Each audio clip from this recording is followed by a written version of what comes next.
The transfer portal, it certainly doesn't lack for twists and turns emotionally for a fan base. That's what Nova Nation has been dealing with. Last week, it seemed like an utter disaster, but this week, a bounty of new players have announced their intention to join the Wildcats. We have two guests to break it down this week. Dylan Johnson of the Philadelphia Inquirer and the Villanova. We'll talk about some of the new players that Kevin Willard's staff has already added to the fold and where they turn from here to fill out the roster. Then Andy Thompson, our Chicago basketball insider, co-host of the Pod of the Big East Energy Network, will talk about Elijah Crawford of UIC and what he means to this Cats program potentially as the point guard of the future. It's all coming up on this edition of Holding Over.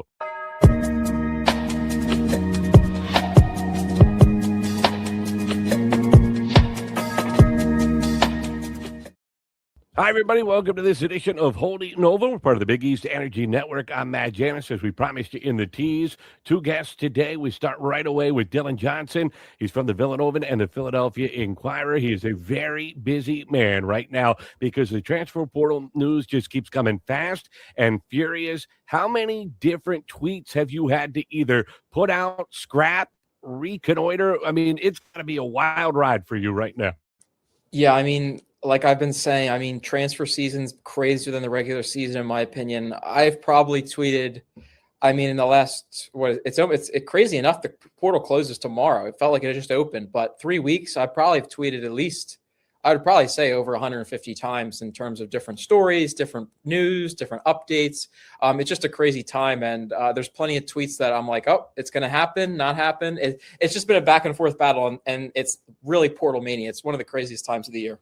And it sounds good to say that the portal is closing soon, but unfortunately, that doesn't bring an end to the craziness. It just means no new names can be added to the portal, but anybody who's in it can take as long as they want. And that has been kind of the interesting thing. Unlike in years past in this transfer portal, the agents seem like they have figured out that the longer they can string this along, the more leverage they have in negotiation. So these processes have been taking much longer, which led to great consternation last week from Nova Nation. The news started to turn bad for Kevin Willard and his staff. Two more departures that I don't think people were planning on when Malachi Palmer and Chris Jeffrey announced that they were heading out. And you could feel the panic. It was tangible because not only were you lacking pieces, but it felt like you were starting over again in a lot of ways, Dylan. Yeah, I mean, like you just mentioned, there was a point last week where it kind of was like, we're in a good spot. You know, they brought in two transfers in Kwame and Devin, and things were looking really good in terms of their size and athleticism. They replaced, got two things that they didn't really have last year, which was size and athleticism in terms of scoring in the starting lineup. But then you just hit that dead spot. You had DJ Wagner end up transferring to Maryland from Arkansas. Then you have Mikey Lewis, who ends up not visiting. So then you really took a hit in terms of guards. Obviously, you were down Acaden and Bryce. So you were looking for point guards, looking for shooting guards. And I really think they, came here and kind of made some surprising grabs here just this week. Yeah, Elijah Crawford coming in from UIC. We're going to have a Chicago basketball expert to break him down in detail a little bit later on. But that's a big deal because they needed a point guard. Those are probably the most expensive assets on the transfer portal to bring in, and that is the most dangerous game of musical chairs. If you end up at the end of the contest of the point guard game, you're going to have to pay wildly overpriced for an asset that who knows how good they'll actually be. So kudos to Kevin Willard for getting the job done. And it's a really intriguing guy, isn't it? When you look at what Crawford was able to do at UIC, it feels like with his, pick and roll ability and his ball screen capability off the bounce, he fits the Willard system pretty nicely. Yeah, I really think he does. I think the biggest thing that I've gathered from at least just Willard last year was the first year I really got to watch Kevin Willard's teams work for a whole entire year straight through the season.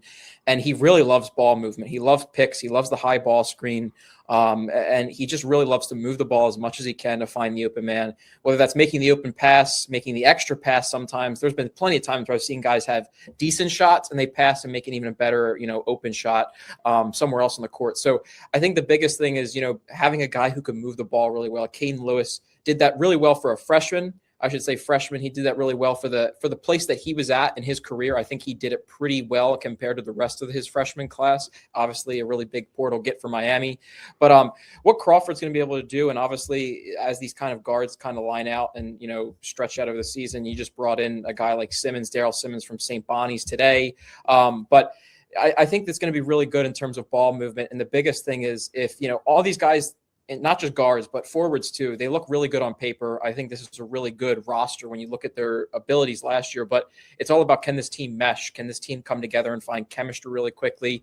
And I think that really does begin with ball movement and getting this ball moving freely around the court. The thing about this Villanova team, when you kind of look at what the coaching staff is going to have to deal with now as they put these pieces together, and mesh is a perfect word that you've kind of used of what they're going to have to do. They have talent, but they have unique pieces. Will they fit together?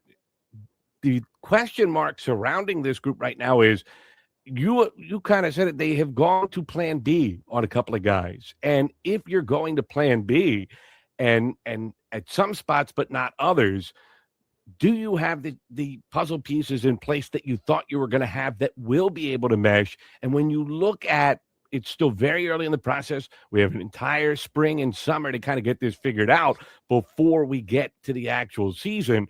But are you feeling like these pieces have an opportunity to come together the way they want them to and need them to?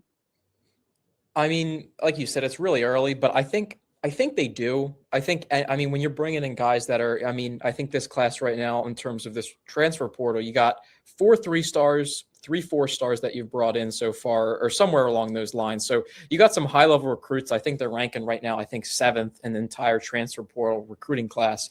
So I think you have a lot of guys who have a lot of talent, who have a lot of double-digit scoring averages, like Crawford, like Buddy. So when you bring these guys in, especially you got guys like Kwame Evans, who 3 years ago in his first year at Oregon could have really been a one and done if he wanted to be and go into the lottery, or probably be a top 10 lottery pick, maybe somewhere in the first round. But kind of came off, maybe the high going into the freshman season at college, and kind of ended up being, somewhat of just a player at Oregon. But I feel like these guys have a lot of talent on paper.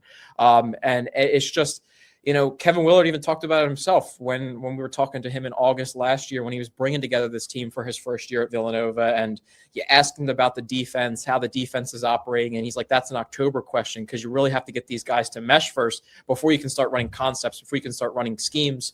And it's just going to kind of be that thing again, how fast. I feel like, from my experience over this transfer portal era, that most teams that get the best success are the teams that can mesh early in the non-conference schedule. You have some teams who kind of don't do that, like St. John's had a really tough, beginning to their non-conference schedule, but then really came together. But once you find that chemistry and you can click and start moving together, which Villanova, like you said, had earlier when we were talking about ball movement, when they clicked really well. I mean, I remember that Sacred Heart game at the beginning of the season. They were moving the ball, obviously different type of strength of schedule there, but they're moving the ball really well against any kind of team in the Division I level. They look really solid. So I feel like when it comes to it, it's maybe not October they're clicking, but I feel like this team on paper, when you look at the talent, they can really click, but they have to do that really early. And the earlier that they do it, especially when you're starting the season in Rome against the Notre Dame team, you got to click early before you hit that travel and hit that road, that 16-hour plane ride. Yeah, the Irish are bringing in some bodies in the transfer portal as well. So as bad as they were last year, you'd have to anticipate they have to be. I mean, there's no way to go, but better for that Notre Dame team. Also, as we look at what Villanova has in terms of in the fold right now, they have, I think, the chance to play much faster, which is something Kevin Willard talked about all offseason and then didn't always come to fruition this year. And he got a little defensive, I felt like, when people would ask him about the tempo. And he had reasons, and they were well-thought-out reasons. He took the air out of the ball late in games because of a young point guard and all that stuff. But let's be honest, the talk we heard from Kevin Willard early in his Villanova tenure was about how much more up and down Villanova was going to play. And they were faster, but they weren't really a up and down team in any way, shape, or form. Yeah, I mean, I think one of my first early memories of Kevin was when he came in last April for his introductory press conference. And I think someone asked him about his ball movement and his tempo at Maryland. And he kind of gave some numbers when he was sitting up on the stage, threw off some kind of, here's my kind of pace, here's my points per possession, something that, Kevin Willard would say. And that was such a Kevin Willard move. At the time, I didn't really know him well enough because I didn't get to experience him much at Seton Hall when he was kind of running Seton Hall. And then obviously he went to the Big Ten. So that was kind of, now looking back on it, that's like a Kevin Willard moment for me. And, I think ball movement was big. There was times where Villanova was playing really fast. They were averaging, I would look down at the score sheet, they were having 1.7 points per possession. They were scoring very quickly, and the ball movement was really fast. And when they were in transition, when Villanova got in transition last year, which Willard kind of talked about, having a team that can be able to do well in transition. Utah State did it really well, and you see that picked apart Villanova at the end of that game when they were up by 10. So I think, in terms of being able to get off, in transition, score on fast breaks, which also goes along with that tempo, I think they have a really good ability to do that, especially with two really fast forwards, in my opinion, in Royal and in Kwame Evans, that have that size and that ability to kind of stretch the floor, make you guys kind of stretch. But also, if they can get some kind of, Tyler Perkins looks really good in terms of being able to pick the ball off. He reads passes, reads things really well at the top of the key, especially, when he's kind of in transition, had a lot of good steals and kind of fast break scores. So when you have two guys who are kind of chasing you down the court behind you, who have maybe 6'5", 6'6", that can kind of dunk the ball on an oop, I think that's really good for Villanova in terms of pace of play. And I think the faster that they play, especially against really good opponents, I think that's going to keep them competitive against the UConns, against the Michigans, who they're going to have to face this year, and maybe pull off a little upset against the defending national champions. One guy who has maybe a little bit more athleticism than people give him credit for when you deep dive into the tape at Cornell was Jake Fegan. Certainly he's a shooter. That's what he is known for. But he was able to score off the bounce a little bit as well. And that's somebody, when you talk to people who kind of have a good feel for what was out there in the portal, they really like that piece. Have you gotten that sense? Yeah, I feel like in terms of guards, out of the three that they've brought in so far in the portal, I feel like he's been kind of the highest that people have been talking about. Obviously, a first all-team Ivy, had a really good breakout season last year at Cornell. Obviously, the talent level is different when you're playing the Ivy League teams versus the Big East, but I think it's going to translate really well. I think when you look at what Kevin Willard's saying about players last year, this year, I know when they announced Adam O signed today officially, he put out a statement, a little comment saying he can score at all three levels. And I think that's what Willard and staff are really looking for in the transfer portal too, is can guys score to at least an extent in all three ways and all three capabilities.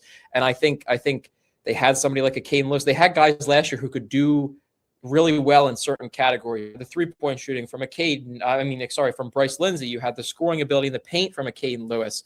But when you have guys that can do all three of those, especially mid-range, because Villanova didn't have much of that last year.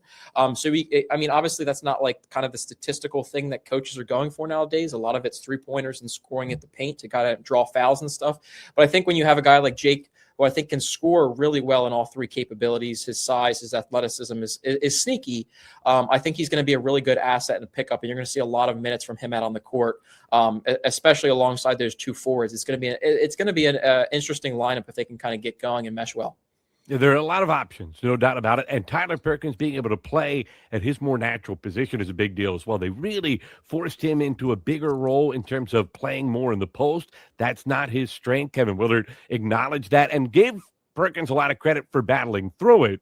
But now if you can move him back to where he's at his best, that's where Perkins had that breakout middle of the season, and we didn't get to see it as much from him down the stretch. You talked about it a couple weeks ago, though, when we caught up to you, the need for size. They have gotten bigger. They have gotten more athletic with their size. They still need another piece or two. As you look at where this team fills out its roster, what do you think the biggest needs are still for Kevin Willard at this point? Yeah, it's really tough, but I think the biggest thing, obviously, I think the elephant in the room is a starting center. They're going to have to fill a big, massive void with the absence of Duke Brennan, whether he kind of gets that fifth year that he's kind of waiting on in the portal. But you can't really risk that when you got guys in the portal who have massive talent and are sitting right there for you kind of to pick up. That's kind of how I look at it. Do you take the risk to wait for a guy who possibly gets it, or do you pick up a center? And I think that's the biggest addressment they need. I think they picked up great size in bringing Nico back today, Nico Anya, he announced that he was returning a 7'1" forward who redshirted last year as a freshman, is going to be a redshirt freshman this year, rising redshirt freshman. He's going to definitely play minutes at the 5. Obviously, right now, he possibly could be starting at the 5, looking at the lineup that you have right now. But, like I said, transfer portal closes tomorrow, but you got weeks until guys are fully booked up onto teams and rosters. So when you look at that, I think the biggest thing that they need to attack is a big man in the paint. A guy like Duke Brennan, who has the size, but also is either 6'9" or taller, like a Duke Brennan. You see that in Michigan. You see that these teams that are trying to win championships have somebody like that can kind of be able to score in the paint, but also can move really fast up and down the court. And that's what they're looking for in college basketball now. And I think if Villanova can find that with the players that are left in the portal, I think that would be a big get for them heading into this season. You hear, you go to a different source on Twitter and you find 10, 15 different names. Have you heard any potential names out there right now that you're willing to say at this point, or still too early in the process? I mean, in terms of like actually from the program, I haven't heard any, names in terms of starting center. I think there's guys out there. You got the Georgetown Iwachukwu, who just entered the portal. Obviously, no ties to Villanova, but when I look at those guys, that's someone I think that Villanova needs to kind of look at. Someone who like him, 6'11", kind of has the experience in the Big East, has experience of playing basketball. A lot of the bigger centers have kind of found schools, especially the athletic ones. But again, no names that I've heard tied to really Villanova right now as you look at this kind of, 3 weeks into the transfer portal. But I definitely think there's guys out there that Villanova needs to target. And I think they will start making those calls and try to bring people in for visits over these next few weeks or even days. It is funny because, 2 Georgetown bigs in the portal and both have been, at least at some point, rumored towards potential Villanova interest. Halafuna has certainly been there as well, the kid from New Zealand. So it's something to keep an eye on. And the funny part is, as fast as the portal turns, as soon as you hear one name, he signs somewhere else and then 2 more pop up. That's kind of how it's worked in the backcourt for Villanova. That might be how it works in the front court as well. Dylan, I know you have been super busy chasing all this down. We can't thank you enough for taking the time to join us. Of course. I always appreciate it, Matt. Love being on here. The Big East Energy Network is proud to partner with Home Field Apparel, a premium collegiate apparel brand based in Indianapolis. They've got over 150 different colleges to choose from in their arsenal, including all of the Big East programs that you know and love. If you're a Big East fan, chances are you kind of have an old school soul. Well, you want that old school look while you're showing off your fandom. The logos, the history, it's such a part of the Big East. And Home Field Apparel, that's their specialty. They go through all the archives and history of each school, try to delve into what makes it special before they put out any type of new apparel. And they just dropped a whole bunch of new product when it comes to the Big East. I have spent literally hours just going through all the different options that they have. It is a real fun trip down memory lane, and it also can add to your wardrobe. Visit homefieldapparel.com for more information or check out the link in the description below. Home Field Apparel, a proud supporter of the Big East Energy Network. And we welcome in Andy Thompson of the DePaul, but he's also a Chicago basketball insider, and we need his windy insight. And thank you so much for taking the time to join us. Elijah Crawford, part of a host of new faces that have joined the Wildcats here the last few days. The portal happening fast and furious, and you are uniquely suited to tell us about what Crawford brings to the table for the Wildcats. Yeah, absolutely. So obviously, like you guys know who've watched the Big East Energy Network all season, I'm a member of the DePaul, one of the 2 or sometimes 3 who hop on and talk about DePaul. But starting next year, I'm kind of thinking about adding some more flavor to what I do independent of Big East Energy. And one of the things I'm probably going to be adding some UIC coverage. And I've developed a relationship or 2 with one of their coaches. And I also, because I have friends from high school who go to UIC, I've been to a couple of their games. And I'll be up front before we get into the discussion about Elijah. I love what Chris Holtman's done in the transfer portal for DePaul. Like, I think Villanova and DePaul are going to have 2 fun games coming up in the Big East season. But if you would have asked me in February, based on games I'd seen, players I'd watched, who was number one for me for DePaul to add, just based on being in their backyard, what DePaul didn't have offensively, Elijah Crawford would have been number one on my list. So I think Kevin Willard got a hell of a pickup. We'll dive into it here. But, Matt, I appreciate you having me on. We very much appreciate your time. Also love to hear that from you because you are not a guy that speaks in hyperbole. It's one of the things I enjoy about the pod, the measured analysis that you guys bring to the table. And to hear you say that kind of stuff is certainly something that Villanova fans should pay attention to. Another thing that's a big deal, Kevin Willard last offseason talked about wanting to make this more of an up-tempo program. And then that didn't really come to fruition this year. They were a relatively slow team when you looked at the analytics. Willard got a little defensive about it a couple times when he was asked. He said the numbers are skewed a bit by how much we slow it down at the end of games. But if you watch Villanova, that was not exactly a track meet. And yet that's the style that he wants to play. And Andy, we were talking before this interview started. If that's the style Kevin Willard is looking for, he might have found his guy. No, absolutely. I appreciate you calling us measured. I like bringing more of the advanced analytics stuff for the DePod to kind of give us a unique flavor. But one thing, as I was looking over Elijah, just even for my own stuff, prior to him being picked up by Villanova the night before we recorded this, looking at team on-off splits, meaning like how did the team look with him on the floor and with him off the floor. With Elijah Crawford on the floor, UIC averaged 68.6 possessions per game. And with him off the floor, they averaged 66.7 possessions per game. So he was in the 87th percentile in terms of possessions added by his presence being on the floor. It's a pretty big deal. If Kevin Willard wants to play up-tempo, he found a guy that's going to help him kind of run the show and be up-tempo. And, oh, by the way, in addition to being up-tempo, when he was on the floor, he had a top 5 assist rate nationally at UIC. 20.9% of his possessions that he was in the games resulted in an assist for UIC, who was markedly better with him on the floor and route to having their best KenPom team in 20 years.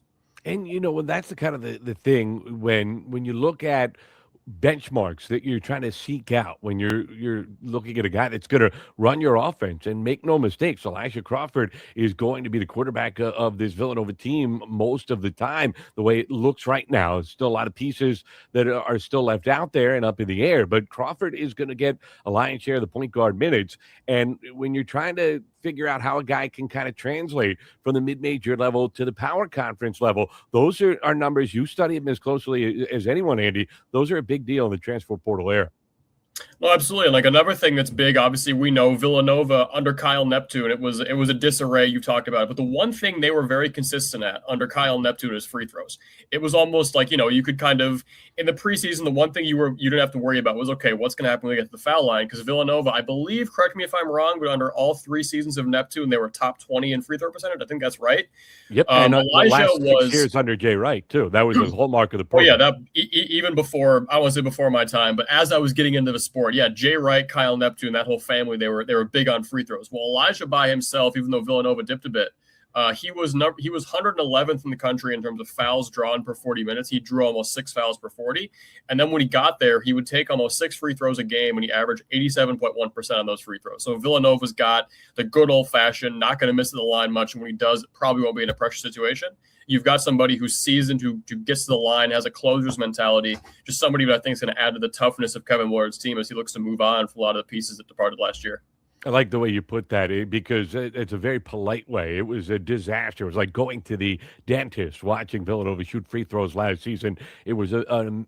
It wasn't much better watching us. That's why I went easy on you. It was a wonder that Villanova didn't blow more games at the free throw line down the stretch. Acaden Lewis was certainly one of the guys that really struggled at the free throw line. Everybody obviously is going to compare Crawford and Lewis because they play the same position. Certainly Villanova's plans in the offseason was to keep Acaden Lewis. Crawford does not cost as much as Acaden Lewis would have. But the natural inclination for everyone is going to be to compare and contrast their games. You've watched both pretty closely now, especially last season. What do you see in terms of similarities? What do you see in terms of differences?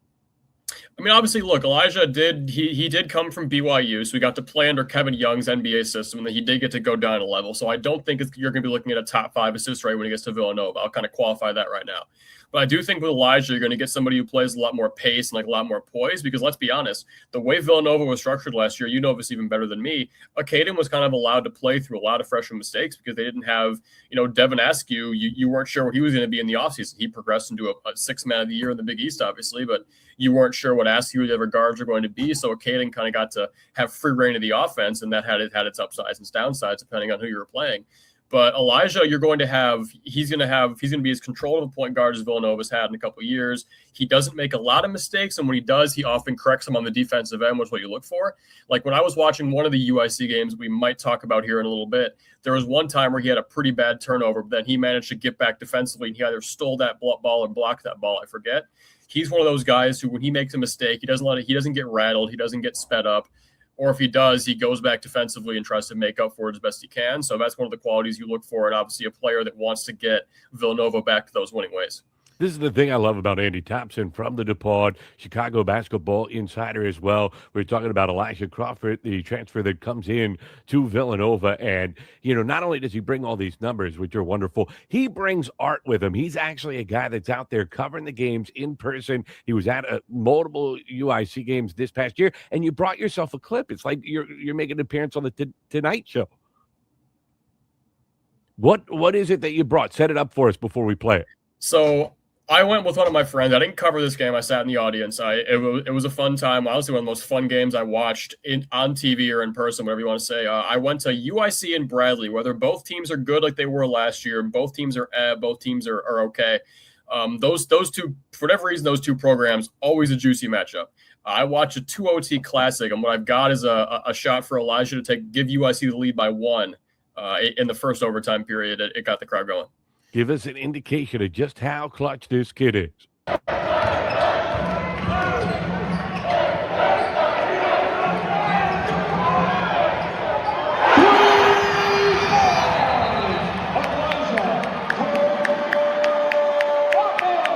The beautiful thing, Villanova fans are absolutely going to love to see that, and the displace on that shot too. That's the thing when you're looking for a point guard. You don't need a guy that is going to be a scoring first, especially with all the pieces that Villanova are kind of putting around him. But you also, in this day and age, can't have someone that can't score the basketball. That cost Villanova, quite honestly, against the best competition last year. Acaden Lewis really struggled with his shot, and you could see defenses playing off of him. Crawford's not a prolific shooter, but he's got it in the bag. No, for sure. One thing he's got, too, is the ability to kind of help out a defense. So when he was on the floor, teams were averaging only 111 points per 100 possessions when he was on the floor. And then when he was off the floor, they were averaging 120 points per 100 possessions. So that's not an insignificant number. Like, obviously, he's helping the defense out when he's on the floor. And the other thing I like about him a lot is I don't usually bring up stuff like this because it's tough to extrapolate, but I mean, UIC had their best season in 20 years, like I said, but with him off the floor, they were 3-9, including a just baffling loss to Arkansas Pine Bluff. I actually studied pretty closely because it was the game before DePaul played them. We don't have to rehash how that game went for DePaul. We have a video talking about that you're welcome to go back and find if you like. I'm not going to advertise it. We won the game, is all I'll say. So without him, they were 3-9, including that baffling Pine Bluff loss. It was on a field trip day, which was one of those morning games. With him, they were 16-7, and they went to the NIT first round. They went to the MVC finals for the first time ever as a program since joining the MVC. So if you want to talk about, what's he capable of doing when he's on a team, their win percentage with him versus without him is quite clear. And he, defensively and offensively, at Evan Miyakawa, he graded out in 10+ points or better on each end, offensively and defensively. So he contributes to winning on both sides. He's going to be one of the linchpins of his Villanova team on each end. And like I said, that record with and without him kind of shows that, yes, it was a mid-major team that kind of built themselves around his ability to be a point guard as a 4-star recruit coming out of BYU. But I think, given more pieces around him that he's going to be able to pass to and be able to defend with and kind of build chemistry with, I think that the sky's the limit for what Kevin Willard can get out of him, especially since he's not going to be somebody people are going to be talking about a lot. Like, you and I both like him. I mean, you're going to probably like him more after this. I love him personally. But, he's not going to get, the flashy news that, like, UConn getting Braylon Mullins back, or like, Marquette going into the portal. Wow, they finally did something. Or like Creighton and Providence building. Like this one's going to go a bit under the radar, but it's going to be one of the most impactful additions of the offseason when all said and done. It's a piece that fits. And so many times in the portal, if you go chasing the splashy headline names, but you just bring a bunch of pieces that don't necessarily come together into a team, that's where you can get yourself in trouble.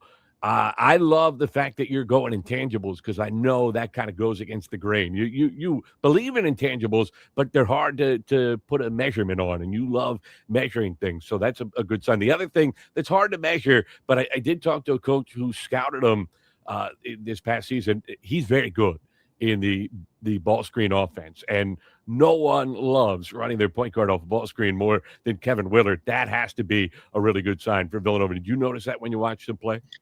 So I'll be honest, the reason I kind of like to rely on numbers, I am not as good with the X's and O's, primarily because I'm photographing games. So I'm usually at UIC, I'm typically watching them from the stands, going with friends. I'll cover them next year, but usually when I'm covering DePaul games, I'm watching I'm watching through a camera lens. Like I'm not able to watch. Okay, is it a 1-3-1? Is it a 2-3 zone? Is it a 1-3-1? Like what's the zone being run, or like what's the defense? It's tougher for me to recognize plays because I'm only seeing what I can see through my camera. So I'll say it's tougher that way, but I do know that's Villanova obviously loves to run that. And, even at UIC, you'd see him where he was, he was running the pick and roll at will. He was on the other end of it a little bit. Like, it's just, he's going to have a lot to play with. I'm not able to answer that as much, but he's going to have a lot to play with there for sure. The one thing I'll say too, that I'm kind of curious about with him at the next level, talking of, the scout on him and talk coaches that have talked about him. The one thing I wonder, even though his defensive numbers are good and his steal rate's pretty good as well, not compared to Acaden. That's the one thing I'll say is Acaden's steal rate's a little bit better. He's not as much of a pickpocket the way Acaden was. That's the one thing you might be missing a little bit from your point guard. But I do kind of wonder at the high major level, he's a quick guy, don't get me wrong. He's good to close out on shooters. He's quick to get to his spots, doesn't mess up a lot. But I wonder if he's going to be able to stay in front of high major point guards and high major lead guards at that level, because we haven't seen him do it a lot. And obviously he's going to be a very good talent, but at the high major level, he's played against one high major the last season. He had 14 points, 12 assists against Cal in the NIT. We don't have a whole body of work of him when he's the main guy. So how that's going to go might take some time, but that's why you've got the non-conference. And, man, you guys have a hell of a non-conference schedule, I got to say.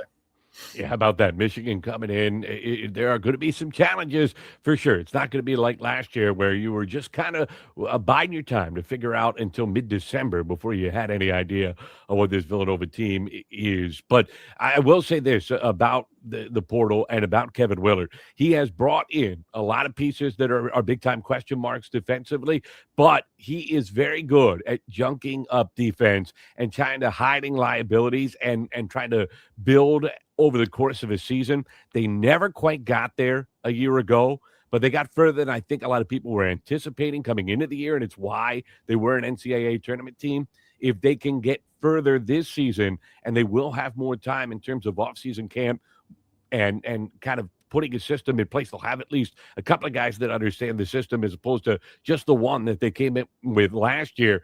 Perhaps that helps, but I think you're 100% right. That is the $1 million question for Villanova. And perhaps the multi-million-dollar question, we don't know. Yep. And they still have to find a center too. So that last piece will be a big part of the puzzle as well. Andy, can't thank you enough for jumping in, bringing us your expertise, bringing us some art to come with it as well. This was awesome. Thank you so much. Absolutely. I appreciate you having us. And should you be interested in hearing more about DeHall that we just had, you can go check us out on the DePod. Shameless plug. I think we should have an episode dropping this Friday, so feel free to come check that out. But in the meantime, Matt, absolutely appreciate you having me on, and look forward to seeing how Elijah does. It's going to be interesting not seeing him in a UIC uniform after, honestly, quite frankly, I'll add this at the end. I thought he would stay another year because of his loyalty to Rob Ason after he recruited him initially at Stanford. So, obviously he's a Villanova Wildcat now, but it was fun watching him at UIC. We'll get to see him twice more this year play DePaul, and I look forward to seeing how the season goes. Matt, appreciate you having me on. I give the highest of high recommendations to the pod. They know their stuff. They are boots on the ground guys. Check it out, part of the Big East Energy Network. Nick might have to cease and desist you for that one. I'm sorry. Andy Thompson, thank you so much. That'll do it for this edition of Holding Over.